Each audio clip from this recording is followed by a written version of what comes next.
ಎಲ್ರಿಗೂ ನಮಸ್ಕಾರ. ನಾನು ನಿಮ್ಮ ಡಿವಿಜಿ ವಾಯ್ಸ್ ಕಾರ್ಯಪ್ಪ. ಇವತ್ತು ಶಿಕ್ಷಣ ಯಾವ ರೀತಿ ಇದೆ, ಬಡವರ ಮಕ್ಕಳಿಗೆ ಶಿಕ್ಷಣ ಸಿಗ್ತಾ ಇಲ್ಲ, ಸರ್ಕಾರಿ ಶಾಲೆಗಳು ಮುಚ್ಕೊಂಡು ಹೋಗ್ತಾ ಇದ್ದಾವೆ, ರಾಜಕಾರಣಿಗಳು ಶಿಕ್ಷಣಕ್ಕೆ ಹೆಚ್ಚಿನ ಒತ್ತು ಕೊಡ್ತಾ ಇಲ್ಲ. ಇದು ನನ್ನ ಚಾನೆಲ್ ನ ಮನವಿಯಲ್ಲ, ಪ್ರತಿ ಬಡತನದಲ್ಲಿ ಹುಟ್ಟಿರ್ತಕ್ಕಂತ ಬಡ ಮಕ್ಕಳ ಒಂದು ರಕ್ಷಣೆಯ ವಿಚಾರವಾಗಿ ಈ ವಿಡಿಯೋ.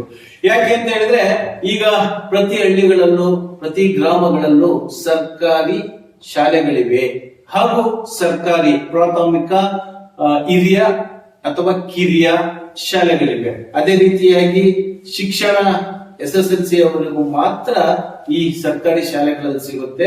ಅತಿ ಹೆಚ್ಚಿನ ಅಂಕಗಳನ್ನು ತೆಗೆದುಕೊಂಡ್ರೆ ಯಾವುದೋ ಡಿಸ್ಟಿಂಕ್ಷನ್ ನಲ್ಲಿ ಪಾಸ್ ಆಗಿರ್ತಕ್ಕಂತ ಕೆಲ ವಿದ್ಯಾರ್ಥಿಗಳಿಗೆ ಸೀಟ್ಗಳು ಸಿಗ್ತವೆ. ಇನ್ನುಳಿದಂತ ವಿದ್ಯಾರ್ಥಿಗಳು ಈ ಬಸ್ ಸ್ಟ್ಯಾಂಡ್ ಅಲ್ಲಿ ಅಮಲಿ ಮಾಡೋದಕ್ಕೋ ಅಥವಾ ಈ ತರಕಾರಿ ಮಾರೋದಕ್ಕೋ ಅಥವಾ ಇನ್ನು ಬೇರೆ ಬೇರೆ ಕೆಟ್ಟ ಕೆಲಸಗಳಿಗೆ ಹಾಳಾಗ್ಲಿಕ್ಕೆ ಈ ಒಂದು ರಾಜಕೀಯ ವ್ಯವಸ್ಥೆನೂ ಕಾರಣ ಆಗುತ್ತೆ. ಯಾಕೆ ಅಂತ ಹೇಳಿದ್ರೆ ಬೇರೆ ಬೇರೆ ಕಂಟ್ರಿಗಳಲ್ಲಿ ಯಾವ ರೀತಿ ಇರುತ್ತೆ ಅಂತ ಹೇಳಿದ್ರೆ, ಮನೆಯಲ್ಲಿ 4 ಜನ ಇದ್ದಾರೆ ಅಂತ ಹೇಳಿದ್ರೆ ಆ 4 ಜನಕ್ಕೂ ಸಹ ಕೆಲಸ ಸಿಗುತ್ತೆ. ಉದಾಹರಣೆ ನಾನು ಜರ್ಮನ್ ದೇಶಕ್ಕೆ ಕೊಡ್ತೀನಿ. ಯಾಕೆ ಅಂತ ಹೇಳಿದ್ರೆ ಆ ಜರ್ಮನ್ ದೇಶದಲ್ಲಿ ನಮ್ಮ ಅಂದ್ರೆ ನನ್ನನ್ನು ಸಾಕಿರ್ತಕ್ಕಂತ ಬಸಪ್ಪ ಅವರ ಮಗ ಧನಂಜಯ್ ಅಂದ್ರೆ ನಮ್ಮ MD ಅವರು ಇದ್ದಾರೆ. ಹಾಗಾಗಿ ಅಲ್ಲಿನ ವಿಚಾರವನ್ನ ಸವಿಸ್ತಾರವಾಗಿ ನನಗೆ ತಿಳಿಸ್ತಾ ಹೋಗ್ತಾ ಇದ್ರು. ಆ ವಿಚಾರವಾಗಿ ನಾನು ನಮ್ಮ ಇಂಡಿಯಾದಲ್ಲಿ ಅದರಲ್ಲೂ ಕರ್ನಾಟಕದಲ್ಲಿ ತಿಳಿಸಬೇಕು ಅನ್ನೋ ಒಂದು ಇಚ್ಛೆಯಿಂದ ನಾನು ಈ ರಾಜ್ಯ ಸರ್ಕಾರಕ್ಕೆ ಮನವಿ ಮಾಡ್ಕೊಳ್ತಾ ಇದ್ದೀನಿ. ಇಲ್ಲಿ ಶಿಕ್ಷಣಕ್ಕೆ ಹೆಚ್ಚಿನ ಒತ್ತು ಕೊಟ್ರೆ ಈ ರಾಜಕೀಯ ವ್ಯವಸ್ಥೆ ಬದಲಾವಣೆ ಆಗುತ್ತೆ ಅನ್ನೋ ಒಂದೇ ದೃಷ್ಟಿಯಿಂದ ಈ ವಿಡಿಯೋ ಮಾಡ್ತಾ ಇದ್ದೀನಿ. ಕಾರಣ, ಶಿಕ್ಷಣದಿಂದ ಬದಲಾವಣೆ ಸಾಧ್ಯ ಎಂಬುದನ್ನ ಸಾಧಿಸೋದಕ್ಕೋಸ್ಕರ ಈ ಒಂದು ವಿಚಾರದ ಸಂಕೀರ್ಣ. ಪ್ರತಿಯೊಬ್ಬರಿಗೂ ಏನಿರುತ್ತೆ ಜೀವನದಲ್ಲಿ, ನಾನು ಯಶಸ್ಸು ಕಾಣಬೇಕು, ದುಡ್ಡು ಮಾಡಬೇಕು, ಹೆಸರು ಮಾಡಬೇಕು, ಪ್ರತಿಯೊಬ್ಬ ಮನುಷ್ಯನಿಗೂ ಸಹ ಇರುತ್ತೆ. ಆದ್ರೆ ಇಲ್ಲಿ ದಾರಿ ತಪ್ಪುವಂತ ಕೆಲಸಗಳನ್ನ ತೋರಿಸ್ತಾರೆ. ಈ ಉದಾಹರಣೆಗೆ ಈ ರಾಜಕಾರಣಿಗಳು ಮಾಡಬೇಕಾಗಿರ್ತಕ್ಕಂಥ ಕೆಲಸ ಏನು ಅಂತಲೇ ಈ ರಾಜಕಾರಣಿಗಳಿಗೆ ಗೊತ್ತಿಲ್ಲ. ಕೇವಲ 95 ಬೇಡ 99% ರಾಜಕಾರಣಿಗಳಿಗೂ ಗೊತ್ತಿಲ್ಲ. ಯಾವುದೋ 1% ಮಾತ್ರ ರಾಜಕೀಯವಾಗಿ ಅನ್ನ ತಿಂದು ರಾಜಕೀಯವಾಗಿ ಕೆಲಸ ಮಾಡಿ ಜನರ ಹಣದಲ್ಲಿ, ಅಂದ್ರೆ ಏನು ಗೌರವ ಧನ ಅಂತ ಕೊಡ್ತಾರಲ್ಲ, ಆ ಗೌರವ ಧನದ ಹಣದಲ್ಲಿ ಬದುಕ್ತಕ್ಕಂತ ರಾಜಕಾರಣಿಗಳು ಕೇವಲ 1%. 99.9% ಹಣವನ್ನ ಹಾಕಿ ಹಣವನ್ನ ತೆಗೆದುಕೊಳ್ಳದೆ ಈ ರಾಜಕೀಯದ ಉದ್ದೇಶ ಅಂತ ಹೇಳ್ತಾರೆ. ಹೇಳೋದೇನು ನೋಡ್ತಾ ಇದೀವಲ್ಲ, ಜಮೀರ್ ಅಹಮದ್ ಆಗಿರ್ಬೋದು. ಯಾಕಂದ್ರೆ ಇಲ್ಲಿ ದೊಡ್ಡ ದೊಡ್ಡ ಕಲಿಗಳೇ ಇರೋದು. ಈಗ ಜನಾರ್ದನ್ ರೆಡ್ಡಿ ನಾವು ಟ್ಯಾಲಿ ಮಾಡ್ಕೊಳಕ್ ಆಗಲ್ಲ. ಅವ್ರು ಬಂದ್ಮೇಲೆನೆ ಕರ್ನಾಟಕದಲ್ಲಿ ಸ್ವಲ್ಪ ಈ ನೋಟು ಯಾವ ರೀತಿ ಚಲಾವಣೆ ಆಗುತ್ತೆ ಅನ್ನೋದ್ರ ಬಗ್ಗೆ ಗೊತ್ತಾಯ್ತು ಅಂತಾರಲ್ಲ, ಹಂಗೆ ಅದಕ್ಕೆ ಸಿದ್ದರಾಮಯ್ಯನವ್ರ ಪಾದಯಾತ್ರೆ ಮುಖಾಂತರ ಅವ್ರನ್ನ ಜೈಲಿಗೆ ಹಾಕಿಸ್ತಾರೆ. ಆ ಒಂದು ಪ್ರಸಂಗ ಇಟ್ಕೊಂಡು ಇವರು CM ಆಗ್ತಾರೆ. ಇದು ರಾಜಕೀಯ ಕುತಂತ್ರ.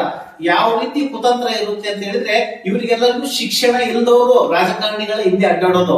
ಯಾವ ಶಿಕ್ಷಣ ಇಲ್ದವರು ಅನ್ನೋದಕ್ಕಿಂತಲೂ ಈ ಬುದ್ಧಿವಂತರು ಯಾರು ಸಮಾಜಕ್ಕೆ ಒಳ್ಳೇದನ್ನ ತಿಳ್ಸಕ್ ಹೋಗೋದಿಲ್ಲ. ಬಟ್ ಇಲ್ಲಿ ಒಂದು ಮಾಧ್ಯಮದ ಮುಖಾಂತರ ನಾವು ನಿಮ್ಗೆಲ್ಲರಿಗೂ ತಿಳಿಸ್ಬೇಕು ಅಂತ ಹೊರಟಿರ್ತಕ್ಕಂಥ ವಿಚಾರ, ಶಿಕ್ಷಣಕ್ಕೆ ಹೆಚ್ಚಿನ ಒತ್ತು ಕೊಟ್ರೆ ಇನ್ನು ಉಳಿದಂತ ಎಲ್ಲವೂ ಸಹ ಆರೋಗ್ಯ ಆಗಿರ್ಬೋದು, ಪ್ರತಿಯೊಂದು ಸಂಪನ್ಮೂಲಗಳಾಗಿರ್ಬೋದು ಬಂದುಬಿಡುತ್ತೆ. ಇಲ್ಲಿ ಶಿಕ್ಷಣನೇ ಇಲ್ಲ ಅಂತ ಹೇಳಿದ್ರೆ ಯಾವ ವ್ಯಕ್ತಿ ಯಾವ ದಾರಿಯಲ್ಲಿ ಹೋಗ್ತಾನೆ ಅಂತಾನೆ ಗೊತ್ತಾಗಲ್ಲ. ಮೊದಲನೇದಾಗಿ ಈ ರಾಜಕಾರಣಿಗಳು ಏನ್ ಮಾಡ್ಬೇಕಾಗಿತ್ತು, ಈಗ ಏನ್ ಮಾಡ್ತಾ ಇದ್ದಾರೆ, ಮುಂದೆ ಏನ್ ಮಾಡ್ಬೇಕು, ಈ KRS ಪಕ್ಷದವ್ರು ಏನ್ ಮಾಡ್ತಾ ಇದ್ದಾರೆ, ಆ ರೀತಿಯಾಗಿ ಈ ರಾಜಕಾರಣಿಗಳು ಮಾಡ್ಬೇಕಾಗಿತ್ತು. ಬಟ್ ಇಲ್ಲಿ ರಾಜಕಾರಣಿಗಳಿಗೆ ಪೇಮೆಂಟ್ ಇದೆ, ಅವ್ರ ಪೇಮೆಂಟ್ ಅಂತ ಹೇಳಂಗಿಲ್ಲ. ಯಾಕಂದ್ರೆ ಮೊದಲು 85,000ದಿಂದ 90,000 ಇತ್ತು. ಇದಕ್ಕಿದ್ದಂಗೆ ಅವ್ರವ್ರೆ ರಿಸರ್ವೇಶನ್ ಪಾಸ್ ಮಾಡ್ಕೊಳ್ತಾರೆ. 2,80,000 ರೂಪಾಯಿ ಒಂದು ತಿಂಗಳಿಗೆ ಸಂಬಳ ತಗೊಂತಾರೆ. TA, DA, ಫಾರಿನ್ ಟ್ರಿಪ್ ಎಲ್ಲ ಅವ್ರವರೇ ಮಾಡ್ಕೊಳ್ತಾರೆ. ಯಾಕಂತ ಹೇಳಿದ್ರೆ ಅವರೇ ಸರ್ಕಾರವನ್ನ ಸೃಷ್ಟಿ ಮಾಡುವಂತವ್ರು. ಈ ಶಾಸಕಾಂಗ ಅಂತ ಹೇಳಿದ್ರೆ ಈ ರಾಜಕಾರಣಿಗಳು, ಈ MLAಗಳು ಏನಿದ್ದಾರೆ ಅವ್ರ MLAಗಳ ಒಂದು ಗುಂಪು ಅಂತ. ಅದಕ್ಕೋಸ್ಕರನೇ ಅದಕ್ಕೆ ಶಾಸಕಾಂಗ ಅಂತ. ಆ MLAಗಳೆಲ್ಲರೂ ಸೇರ್ಕೊಂಡು ಅವ್ರಿಗೆ ಏನೇನ್ ಬೇಕೋ ಅದನ್ನೆಲ್ಲ ಮಾಡ್ಕೊಂಡ್ಬಿಡ್ತಾರೆ. ಈ ಕಾರ್ಯಾಂಗದಲ್ಲಿರ್ತಕ್ಕಂತ ಅಧಿಕಾರಿಗಳು, ಈ ರಾಜಕಾರಣಿಗಳು ಏನು ಶಾಸಕಾಂಗ ಅಂತ ಮಾಡಿರ್ತಾರೆ, ಈ ರಾಜಕಾರಣಿಗಳನ್ನ ಬದಲಾವಣೆ ಮಾಡೋರು. ಈಗ ಉದಾಹರಣೆಗೆ ದಾವಣಗೆರೆಯಲ್ಲಿ ಎಸ್ ಮಲ್ಲಣ್ಣನವರು ಉಸ್ತುವಾರಿ ಇದ್ದಾರೆ, ಅವರ ಮಿಸಸ್ MP ಅವರು ಇದ್ದಾರೆ.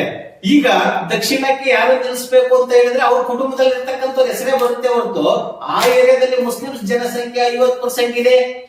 ಬೇರೆ ಬೇರೆ ಕೆಟಗರಿ ಸಂಬಂಧಪಟ್ಟಂಗೆ 15% 15% ಇದಾವೆ. ಜನರಲ್ ಸಮೇತನೂ ಒಂದು 25% ಇದೆ. ಈ ರೀತಿ ಇದ್ದಾಗ ಎಸ್ ಮಲ್ಲಣ್ಣನವ್ರ ಮನೆಗೆ ಯಾಕೆ ಕೊಡ್ಬೇಕು ಅನ್ನೋ ಪ್ರಶ್ನೆನೂ ಕಾಡುತ್ತೆ. ಬಟ್ ಇಲ್ಲಿ ನಾವು ಯಾವುದೇ ಕುಟುಂಬ ರಾಜಕೀಯದ ಬಗ್ಗೆನೂ ನಾನು ಮಾತನ್ನ ಕೊಟ್ಟಿಲ್ಲ. ಶಿಕ್ಷಣಕ್ಕೆ ಯಾಕೆ ಒತ್ತು ಕೊಡ್ತಾ ಇಲ್ಲ ಈ ರಾಜಕಾರಣಿಗಳು ಅಂತ ಹೇಳಿದ್ರೆ, ಮತದಾರರು ಎಲ್ಲಿಯವರೆಗೂ ದಡ್ಡರ ರೀತಿಯಲ್ಲಿ ಇರ್ತಾರೋ ಅಲ್ಲಿಯವರೆಗೂ ಮಾತ್ರ ಅವರ ಬೆಳೆ ಬೇಯೋದು ಅಂತ ರಾಜಕಾರಣಿಗಳಿಗೆ ಗೊತ್ತಿದೆ. ಹಂಗಾಗಿ SSLC ಒಳಗಡೆನೆ ಏನಿದ್ರು ಬಡವರ ಮಕ್ಕಳು ಓದ್ಬೇಕು, ಯಾರು ಡಾಕ್ಟರ್ ಇಂಜಿನಿಯರ್ ಆಗಂಗಿಲ್ಲ. ಇದು ಮೇನ್ ಮ್ಯಾಟ್ರು ಈ ರಾಜಕೀಯ ವ್ಯವಸ್ಥೆಯಲ್ಲಿ ಇರ್ತಕ್ಕಂಥದ್ದು. ಅದಕ್ಕೆ ಈ ಬುದ್ಧಿಜೀವಿಗಳು ಏನು ಈ ರಾಜ್ಯ ಅವಾರ್ಡ್ಗಳು ತಗೊಳ್ತಾರಲ್ಲ, ರಾಷ್ಟ್ರ ಪ್ರಶಸ್ತಿ, ರಾಜ್ಯ ಪ್ರಶಸ್ತಿ, ಕರ್ನಾಟಕ ರತ್ನ, ನಟ ಸಾರ್ವಭೌಮ, ಈ ರೀತಿಯ ಅಭಿನಯ ಚಕ್ರವರ್ತಿ ಅಂದ್ರೆ ಇದು ಬರೀ ಒಬ್ಬ ಹೀರೋಗೆ ಸೆಲೆಬ್ರಿಟಿಗೆ ಕೊಡುವಂತದ್ದಲ್ಲ, ಇದು ಪ್ರತಿ ವರ್ಷನೂ ಕೊಡುತ್ತೆ. ಅದೇ ರೀತಿಯಾಗಿ ವಾಲ್ಮೀಕಿ ಪ್ರಶಸ್ತಿ ಅಂತಂದು 5 ಲಕ್ಷ ಕ್ಯಾಶ್ ಕೊಟ್ಟು 20 ಗ್ರಾಮ್ ಗೋಲ್ಡ್ ಕೊಟ್ಟು ನಡೆಸ್ತಕ್ಕಂತ ಪ್ರಶಸ್ತಿಗಳು ಇದಾವೆ. ಇಲ್ಲಿ ನಾನು ಯಾವುದೇ ಸಮುದಾಯದ ಉದ್ದೇಶದಿಂದ ಆಯ್ತು ಅಥವಾ ಯಾವುದೇ ಒಬ್ಬ ರಾಜಕೀಯ ವ್ಯಕ್ತಿಗಳಿಗಾಯ್ತು ತಿಳಿಸ್ತಾ ಇಲ್ಲ.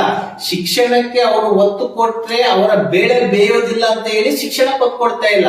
ಅದೇ ರೀತಿಯಾಗಿ ಈ ಆಸ್ಪತ್ರೆದು ಇವಾಗ ಏನು 5 ಬಿಟ್ಟಿ ಭಾಗ್ಯಗಳು ಕೊಟ್ಟಿದ್ದಾರೆ, ಆ 5 ಭಾಗ್ಯದಿಂದ ಒಳ್ಳೇದಾಗಿದೆ, ಏನ್ ತೊಂದರೆ ಇಲ್ಲ, ನಮಗೆ ಒಳ್ಳೇದಾಗಿಲ್ಲ ಅಂತ ನಾನು ಹೇಳ್ತಾ ಇಲ್ಲ. ಅಥವಾ ಬಿಟ್ಟಿ ಭಾಗ್ಯಗಳ ಬಗ್ಗೆ ಅಂದ್ರೆ ಈ ಭಾಗ್ಯಗಳ ಬಗ್ಗೆ ಬಿಟ್ಟಿ ಅದನ್ನು ತಪ್ಪಾಗುತ್ತಲ್ವ ಅದು ಜನಕ್ಕೆ, ಯಾಕಂದ್ರೆ ಅದರಲ್ಲೂ ಮತ್ತೆ ಕಾಂಗ್ರೆಸ್ ನಾನು ಅಗೌರವವನ್ನ ತೋರಿಸಿದಂಗಾಗುತ್ತೆ. ಹಾಗಾಗಿ ನಾನು ಬಿಟ್ಟಿ ಭಾಗ್ಯ ಅನ್ನಲ್ಲ, 5 ಭಾಗ್ಯ ಪಂಚಭಾಗ್ಯ ಅಂತಲೇ ಹೇಳ್ತಾರಲ್ಲ, ಹಂಗೆ ಸಿದ್ದರಾಮಯ್ಯನವರು ಎಲ್ಲಾ ಭಾಗ್ಯಗಳನ್ನು ಕೊಡ್ತಾರೆ, ಆದ್ರೆ ಶಿಕ್ಷಣ ಭಾಗ್ಯ ಕೊಡೋದಿಲ್ಲ. ಯಾಕೆ ಅಂತ ಹೇಳಿದ್ರೆ ಈ ಶಿಕ್ಷಣದಲ್ಲಿ ಇರ್ತಕ್ಕಂತ ಸವಲತ್ತುಗಳೇ ಬೇರೆ. ಅವ್ರು ಎಲ್ಲಿ ಬುದ್ಧಿವಂತರಾಗ್ಬಿಡ್ತಾರೋ, ಎಲ್ಲಿ ನಮ್ಮನ್ನೆಲ್ಲರನ್ನೂ ಪ್ರಶ್ನೆ ಮಾಡ್ತಾರೋ ಅನ್ನೋ ಒಂದು ಉದ್ದೇಶದಿಂದ ಶಿಕ್ಷಣವನ್ನ ತುಳಿಯುವಂತ ಕೆಲಸವನ್ನ ಈ ರಾಜಕಾರಣಿಗಳು ಮಾಡ್ತಾ ಇದ್ದಾರೆ. ಆ ರಾಜಕಾರಣಿಗಳ ಮಾತುಗಳನ್ನ ಕೇಳದೆ ಹೋದ್ರೆ ಅಧಿಕಾರಿಗಳು ಜಾಗದಿಂದ ಜಾಗಕ್ಕೆ ಟ್ರಾನ್ಸ್ಫರ್ ಆಗುತ್ತೆ ಅನ್ನೋ ಒಂದೇ ದೃಷ್ಟಿಯಿಂದ ಆ ರಾಜಕಾರಣಿಗಳ ಮಾತುಗಳನ್ನ ಈ ಅಧಿಕಾರಿಗಳು ಕೇಳ್ತಾರೆ. ಈ ರಾಜಕಾರಣಿಗಳು ಅಧಿಕಾರಿಗಳು ಇಬ್ರು ಸೇರ್ಕೊಂಡು ಜನರು ಮೋಸ ಮಾಡ್ಕೊಂಡು ಜೀವನ ಮಾಡ್ತಾ ಇದ್ದಾರೆ ಅನ್ನೋದಷ್ಟೇನೆ ಈ ವಿಡಿಯೋದ ಉದ್ದೇಶ. ಇಲ್ಲಿ ಶಿಕ್ಷಣಕ್ಕೆ ಹೆಚ್ಚಿನ ಒತ್ತು ಕೊಟ್ಟು ಅವರನ್ನ ಕಾಪಾಡುವ ಜವಾಬ್ದಾರಿ ರಾಜ್ಯ ಸರ್ಕಾರಕ್ಕಿರುತ್ತೆ. ರಾಜ್ಯ ಸರ್ಕಾರ ಆದಷ್ಟು ಬೇಗ ಈ ಶಿಕ್ಷಣಕ್ಕೂ ಹಾಗೂ ಆರೋಗ್ಯಕ್ಕೂ 2 ಭಾಗ್ಯಗಳನ್ನು ಕೊಟ್ಟು ಕಾಪಾಡಬೇಕು ಅಂತ ಈ ಮೂಲಕ DVG voice channel MD Kariyappa TS ಮನದಾಳದ ಮಾತುಗಳನ್ನು ತಿಳಿಸ್ತಾ ಇದ್ದಾರೆ. ನಮಸ್ಕಾರ.